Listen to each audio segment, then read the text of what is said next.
மானாமதுரை கிருஷ்ணராஜபுரத்தைச் சேர்ந்த ஆகாஷ் டெலிசன் என்ற இளைஞரை பட்டதாரி இளைஞரை மார்ச் 6ஆம் தேதி விசாரணை கூட்டு போய் மானாமதுரை காவல்துறை, அதாவது தனிப்படை காவலர்கள் கூட்டு போய் அடிச்சு கொலை பண்ணியிருக்காங்க. அந்த அடிச்சு கொலை பண்ண காலை ஒடிச்சு கொலை பண்ணியிருக்காங்க. சாதி வன்கொடுமையை சொல்லி அடிச்சிருக்காங்க. இந்த கொலை நடந்து இன்னைக்கு 88 நாள் ஆயிடுச்சு. இது மதுரை உயர் நீதிமன்ற கிளை, அதாவது சென்னை உயர் நீதிமன்றத்துடைய கிளை, மதுரை கிளை ஆகாஷ் டெலிசனுடைய வாக்குமூலம் பிளஸ் போஸ்ட்மார்டம் ரிப்போர்ட் ரெண்டையும் பார்த்துட்டு இது ஒரு வன்கொடுமையால நடந்த கொலை தான் அப்படின்னு ஏற்றுக்கொண்டு வன்கொடுமை தடுப்பு சட்டத்தில் திருநா 2 கொலை வழக்கா பதிவு பண்ண சொல்லி உத்தரவு போட்டுருச்சு. ஆனால் அந்த கொலை செஞ்ச கொலையாளிகள் யாரு அப்படின்றத விசாரிக்கிறதுக்கு சிபிசிஐடி நியமிக்கப்பட்டுச்சு. வன்கொடுமை தடுப்பு சட்டத்தின்படி 60 நாள்ல விசாரணையை முடிச்சிருக்கணும். முடிச்சு எஃப்ஐஆர்ல பேரை சேர்த்து குற்றப்பத்திரிகை தாக்கல் பண்ணியிருக்கணும். குற்றவாளிகளை கைது செஞ்சிருக்கணும். ஆனா 88 நாளா இன்னைக்கு வரையா அந்த கொலை குற்றவாளிகள் யாருன்றத எஃப்ஐஆர்ல கூட பேர் சேர்க்கலாம். நாங்க திருப்போணம் காவல் ஆய்வாளர் திலீபன், மானாமதுரை காவல் சார்பு ஆய்வாளர் புகன் உட்பட 16 பேர் அந்த தனிப்படையில் வந்தாங்கன்றத சொல்றோம். ஆனா இன்னைக்கு வரைய அந்த குற்றவாளிகள் பேரை சேர்க்கல. தொடர்ச்சியா உடலும் வாங்கப்படல. இங்க உள்ள ஒரு விஷயம் என்னன்னா, ஆகாஷ் டெலிசனுடைய உடல் 88 நாளா இன்னி வாங்கப்படல.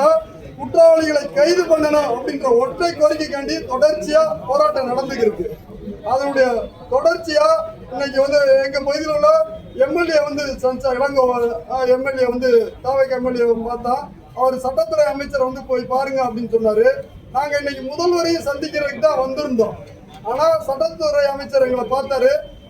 2 வாரத்துல சார்ஜ் ஷீட் ஃபைல் பண்ணிடுறோம், நீங்க அதுக்கிடையில உடலை வாங்குங்க, நாங்க எல்லா வேலையும் செஞ்சு கொடுத்துறோம், சார்ஜ் ஷீட் பண்ணிடுறோம் அப்படின்ற மாதிரி சொல்லியிருக்காரு. ஆனால் போராடக்கூடிய மக்கள், சமூக அமைப்புகள், ஜனநாயக இயக்கங்கள் எல்லாருடைய கோரிக்கை 88 நாளா உடலை வாங்காம போராடுறதுடைய கோரிக்கை குற்றவாளிகளை கைது பண்ணணும். 88 நாளா எஃப்ஐஆர்ல கூட ஒருவர் பேரை கூட சேர்க்காம இந்த சிபிசிஐடி அலக்கழிச்சுக்கு இருக்காங்க. அப்படி இருக்கும் வேளையில உடலை வாங்குவது இந்த மக்களுக்கு, அதாவது ஒரு நீதி, ஆகாஷ் டெலிசனுடைய படுகொலைக்கு நீதி கிடைக்கிறதுக்கு உடலை வாங்கினோம்னா அது ஒரு பின்னடைவு ஏற்படும்ன்றதுதான் மக்களுடைய போராட்ட குழுவுடைய கருத்தா இருக்கு.